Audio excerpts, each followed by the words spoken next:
lama-lama cinta itu akan jatuh. Dan banyak hal yang membuat cinta kita itu akan jatuh. Itu salah satunya persoalan, pergumulan. Kelak akan memiliki keturunan, itu pun bisa menjadi masalah. Bayangkan, setiap rumah tangga menginginkan ada keturunan, tetapi dikala keturunan itu sudah diberikan Tuhan, itu pun bisa menjadi masalah. Siapa yang harus menjaga? Siapa yang harus mengantarkan ke sekolah? Atau masih bayi, malam-malam ibunya sudah capek, lalu papanya dibangunkan sebentar, tolong dong gantikan popoknya. Itu pun bisa jadi masalah, marah-marah. Jadi kami berdoa dan percaya Maruli Sri Wulandari mampu melewati semuanya. Dengan itu tadi, kasih yang daripada Tuhan. Memang segala sesuatu itu diawali dengan jatuh cinta. Memang segala sesuatu itu, pertemuan itu selalu diawali dengan jatuh cinta. Tetapi dalam perjalanan hidup ada yang kita sebut dengan proses. Ada yang kita sebut dengan proses. Cinta yang indah, kalau nggak kita pupuk, kalau nggak kita rawat, kalau nggak kita jaga, lama-lama volumenya itu akan berkurang.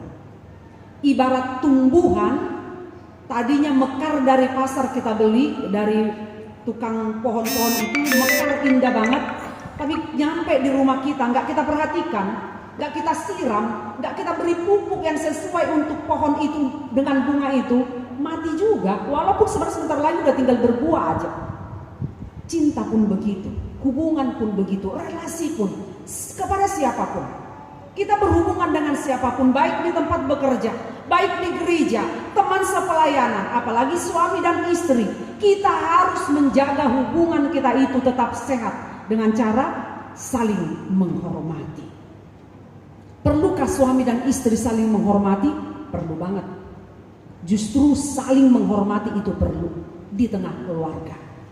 Itu sebabnya kepada laki-laki Rasul Paulus berkata, hai laki-laki, kasihilah istrimu. Lalu kepada perempuan Paulus berkata, hai perempuan, hai istri, hormatlah kepada suamimu seperti hormat kepada Kristus. Laki-laki juga, kasihi istrimu sebagaimana engkau mengasihi Kristus, kepala gereja. Perempuan, hormati suamimu sebagaimana engkau hormat kepada Kristus, kepala gereja. Saudara yang terkasih, dalam perjalanan hidup sekali lagi, dalam rumah tangga sekali lagi, tidak ada rumah tangga yang sempurna tanpa ada hambatan, tanpa ada kerikil, tanpa ada pergumulan. Apa yang membuat seorang istri mampu menerima seluruh keberadaan suaminya, sekalipun suaminya sudah mengkhianatinya? Apa yang membuat seorang istri kembali menerima keberadaan suaminya walaupun suaminya itu sudah bermain di belakang? Kasih. Karena kasih itu sabar. Kasih itu lemah lembut. Memang di zaman kita sekarang kasih itu seperti terlihat bodoh, seperti terlihat konyol, gak masuk akal. Tapi memang itu yang diperbuat Allah di dalam Kristus Yesus kepada kita. Tidak ada logika sebagai anak Allah yang maha kudus, maha mulia, mau disalibkan demi kita yang sangat tidak sempurna ini. Apa yang membuat seorang suami rela tidak bekerja, meninggalkan pekerjaan yang sudah mapan? Dia mau mengabdikan dirinya kepada istrinya yang sedang stroke, yang sedang sakit. Dia mau merawat istrinya dari pagi sampai dengan malam. Kalau bukan karena kasih. Dunia berkata, bodoh banget kau keluar dari pekerjaanmu hanya untuk mengurus perempuan itu. Bodoh banget kau keluar dari pekerjaanmu hanya untuk mengurus dia. Tapi itulah janji kita kepada Tuhan.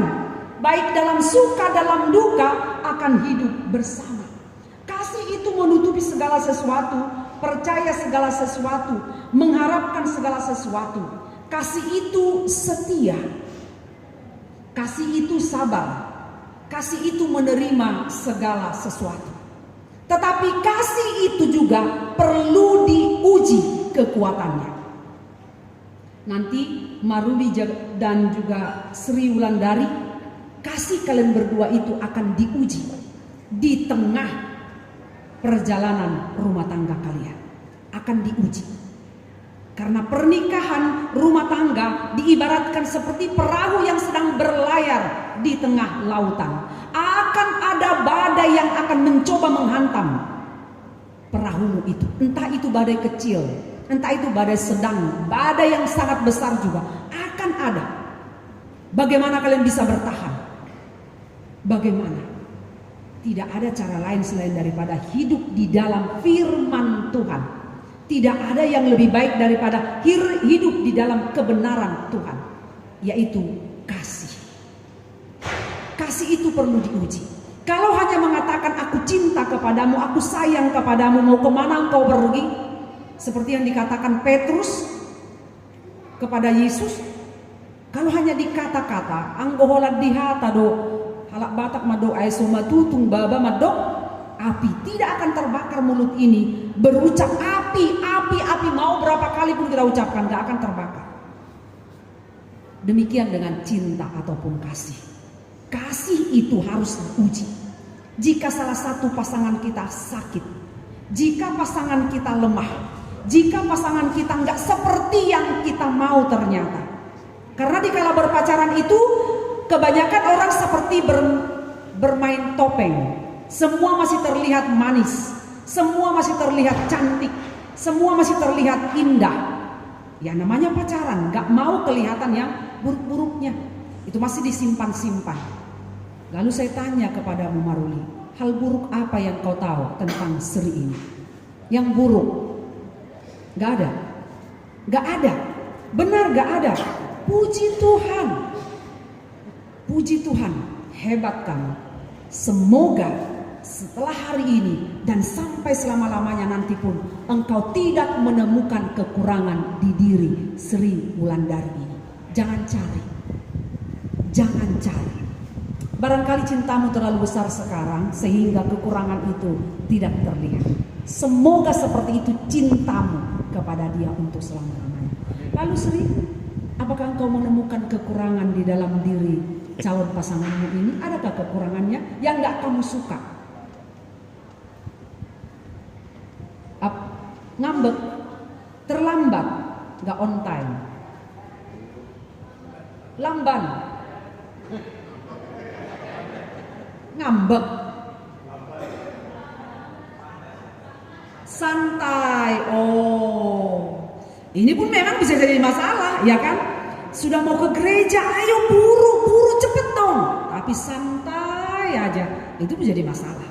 Tapi kasih yang dari Tuhan, itu tadi dikatakan akan menutupi segala sesuatu. Percaya segala sesuatu. Bayangkan, itu hebatnya cinta Sri. Kau sudah tahu calon pasanganmu itu lamban, tapi kau bertahan untuk menikah kan? Maka jangan nanti itu persoalkan. Jangan nanti kalau sudah 5 tahun, 2 tahun pernikahan, jangan kau bilang 8 kali kau memang. Loh, nanti Maruli bisa berkata, hello, bukankah kau sudah tahu? Kenapa kau paksa? Kan begitu. Itu jadi tidak ada yang ditutup-tutupi. Tapi komunikasikanlah. Tetapi semuanya juga bisa berubah.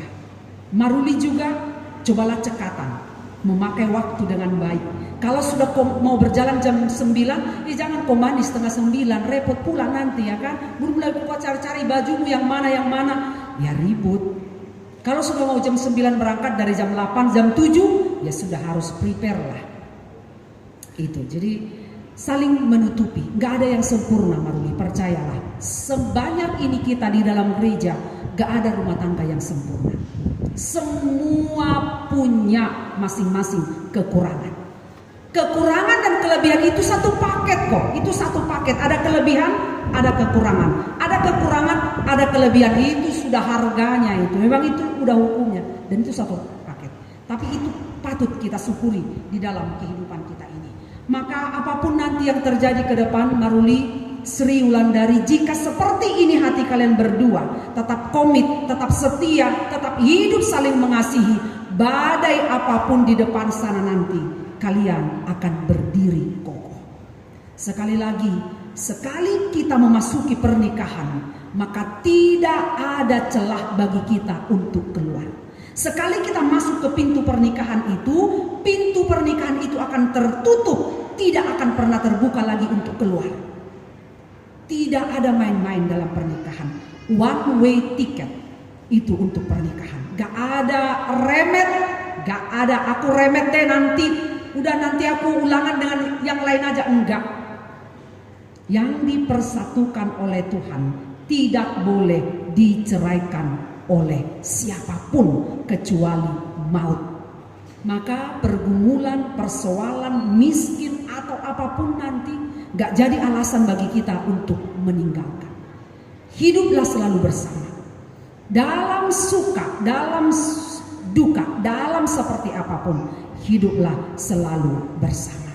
Kiranya Tuhan memberkati rencana kalian berdua, sehingga rumah tanggamu nanti berdiri kokoh, hidup bahagia, walaupun ada tantangan, ada pergumulan, tapi percayalah, Tuhan yang memilih, Tuhan yang menetapkan, maka Tuhan akan menolong kalian. Amin. Kita berdoa.